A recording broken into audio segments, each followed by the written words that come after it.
Welcome to EaglesTracker, the home of Nigerian football. In this video, we're diving deep into the highly anticipated semi-final match of the 2024 Women's Africa Cup of Nations in Morocco. Nigeria's Super Falcons versus South Africa's Banyana. This is a clash of African titans, the record 9-time champions against the defending champs. Their only title, by the way, but defending champs nevertheless. We've got it all. From the tournament so far, key players, head-to-head, tactical breakdown, and of course, I'll be making my prediction for who's advancing to the final on July 26th. So grab your jersey, hit the subscribe button, make sure to like this video right now, and let's get into the conversation. The Women's Africa Cup of Nations 2024 hosted in Morocco has been a thriller so far. Honestly, I have enjoyed it. I have enjoyed the games. I have tried my best to watch as many games as possible. Other than the matches that are happening simultaneously, I've watched all the other matches. And now we're down to the final four.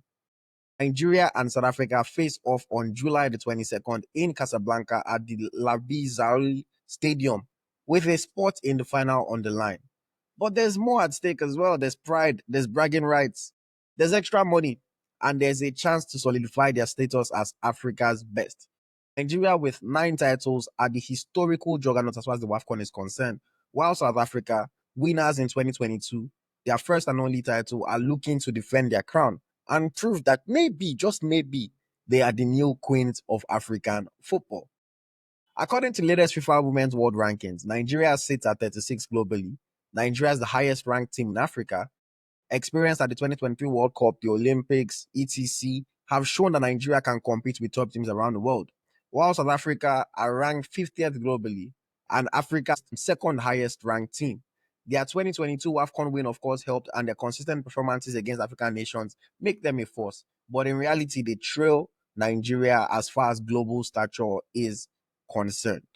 But I mean, we know that the FIFA World Ranking is not always everything. Doesn't really mean much when it comes to these kind of tight, this kind of very hotly contested matches.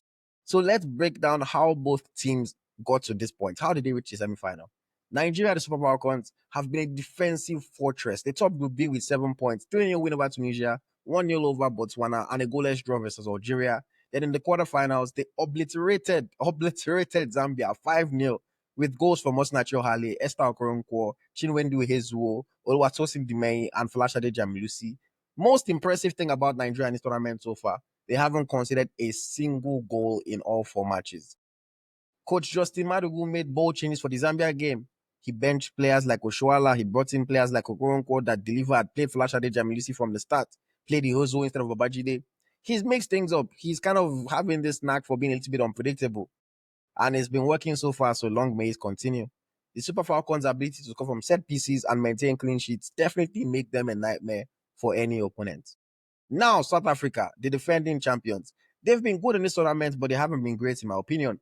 They topped their group with a +4 goal difference, only second to Morocco's +7. They smashed Mali 4-0. They beat Ghana 2-0 in the group stage. They played a 1-1 draw against Tanzania as well, showing that he can score goals and also keep clean sheets. And then in the quarterfinals, they edged Senegal out on penalties after a tense but goalless match. So South Africa have also only conceded 1 goal in the tournament. You have to give some credit to their defense as well. And they've scored 7 goals. Also very good. You give them credit for that. Players like Jermaine Seposenwe have really stepped up to be key players for them, scoring crucial goals in the lead up to this tournament. And of course, she has scored 1 goal in the tournament itself as well. But some people believe that South Africa's form has dipped compared to the 2022 edition, where they were playing beautiful football and they were scoring and winning matches. Some people believe that their attacking momentum can still challenge Nigeria. What do you think about South Africa? Let me know your thoughts in the comments. I want to get into key players to watch in this match. Key players to watch. Let us talk about the stars who can decide the match. For Nigeria, I've highlighted 4 players in particular. Number 1, Chiamaka Nadozie, goalkeeper, Brighton. She has been a wall, keeping 4 clean sheets. She has dealt with everything that has come into her box. Chiamaka has a very commanding presence, and we also know that her shot stopping is world class. If South Africa want to have any chance of getting something out of this game, they need to find a way to get past Chiamaka Nadozie, which is definitely not going to be an easy task. We also have Ashley Plumter, defender for Al Ittihad Ladies. in Nigeria. Well, Etihad Ladies is in Saudi, but I mean, she's in the Nigerian team. She was named in the group stage best 11. Plumter's leadership, her physicality, and just her intelligence on the field anchors Nigeria's backline. I know that she'll be ready to face South Africa's attackers head on. She's one of Africa's finest defenders for sure, and she could play a very big role in this match depending on how things work out. Number three, Esther Okoronkwo. She's been a surprise package for the Super Falcons at this WAFCON so far. I knew she was good. I've been bigging her up for a very long time before this tournament, even for her club. But I did not expect her to be as crucial as she has been so far in this tournament. She's been very impressive. She scored 1 goal. She's provided 3 assists so far. She's shown that she can be a threat from set pieces, and she's composed in the box to be able to finish chances off. We've not even seen her take any of her long range efforts yet. Maybe that can come into show in the game against South Africa. But I think Okoronkwo could be a key player for Nigeria in this match as well. And then number 4, Rasheedat Ajibade.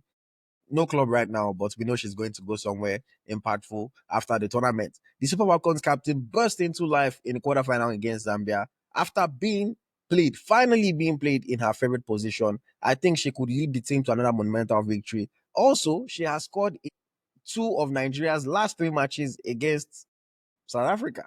So she likes a goal against them, and maybe she might get on the score sheet again in this one. For South Africa, I also have 4 players to keep an eye on. Number 1 would be Jermaine Seponsenwe. She scored a lot of goals for her club last season in the league. She was scoring goals for South Africa leading up to this tournament, and she has taken that role of filling the void left by Tembi Gatlana in the squad, and she's doing quite well. Her pace, her finishing, always a threat. And the way she also tries to get her players involved in the game, she's not just playing for herself, she's playing for the team. I think is quite impressive. And I'm thinking that if South Africa had to score a goal or to create some chances in this match, then Jermaine Sopiensen will probably have her footprint around it. I'm also going to take a look at Hilda Magaya. She is a midfielder for Mazatlan. She is known as the breadwinner. She serves it up. She dishes it up. She works for others. Her creativity, her work rate is what drives South Africa's attacks forward. From the left-hand side, Magaya can be a very, very, very big threat, and she will have to be dealt with properly by Nigeria's defenders. I'm also going to take a look at Linda Motlalo, a midfielder for Glasgow City. She's an attacking threat with her flair and her movement. Her nickname is Ronaldinho, so you can already kind of tell the kind of player that she is. The midfield battle could be won or lost due to Linda Motlalo's play on the day. So I think that she is one that we have to keep under control and we have to pay attention to. And then finally, I'll talk about their goalkeeper, Andile Dlamini. She's a veteran goalkeeper, so her experience could come in handy with dealing with a potent attack like Nigeria's.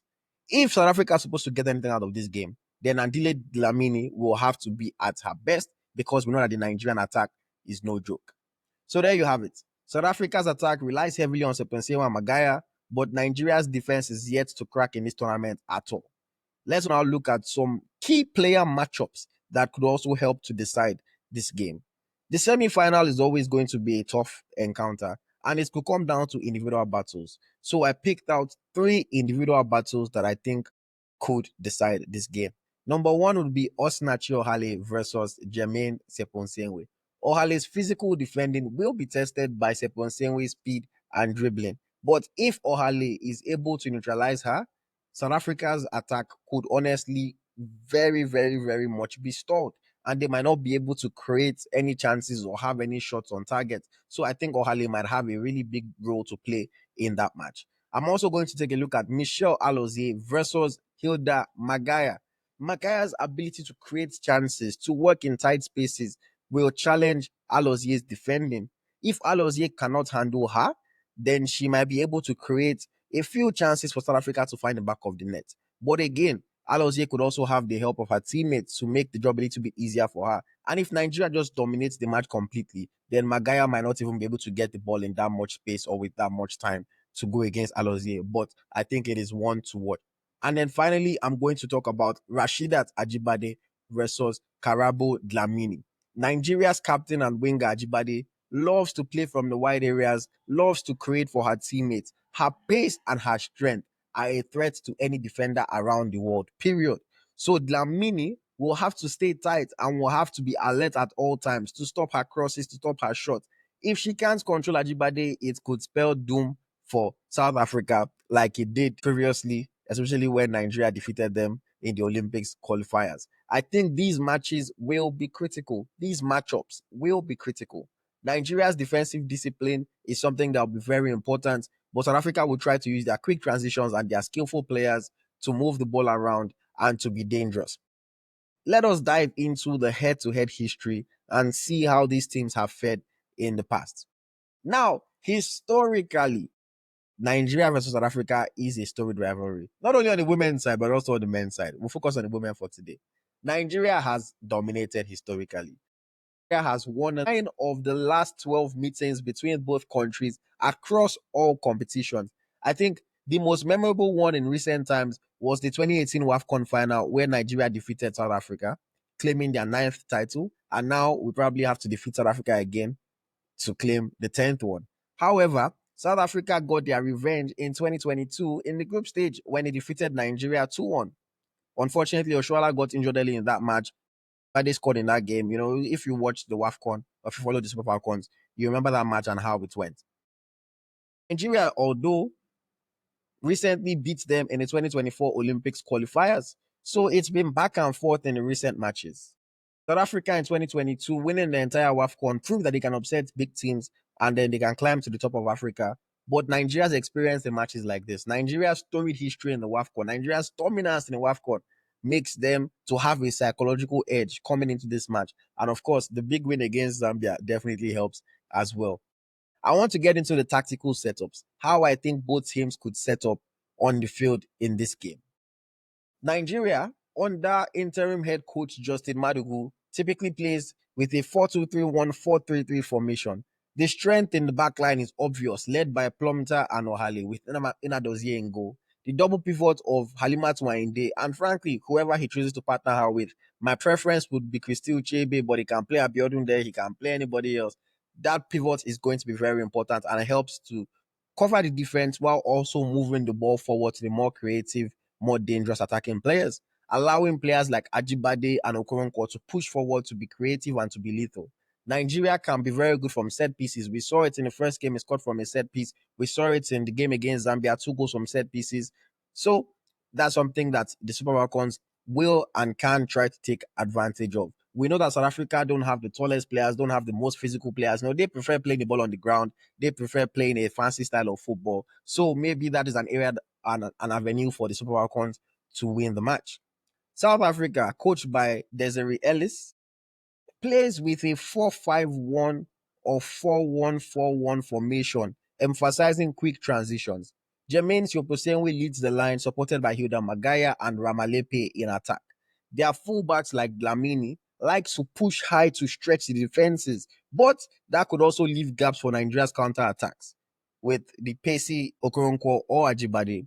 Their penalty shootout victory over Senegal shows that they can adapt under pressure and they can win in a tight encounter. But it also shows that they can find it difficult to score against a team that plays with a good defense. So, South Africa, it could be a tricky one for them as well. I think tactically, Nigeria should look to dominate the midfield, to win set pieces, to get the wingers on the ball in space, and just make sure to keep things tight at the back. While you want to be adventurous in attack, you don't want to give too much space for them to counter because South Africans have some good players on their team that might be able to take advantage. I think South Africa will try to rely on their speed in transition, will try to rely on their ball movement and their ability to retain possession to try to exploit any gaps that might open in the Nigerian defense. Again, I will say the midfield battle, Halimatu Wainde versus Linda Motlalo, could be pivotal. If Wainde is able to keep Motlalo under control, then the Super Falcons can control the match and will be able to get a positive result. Now is the time that everyone loves, time for predictions.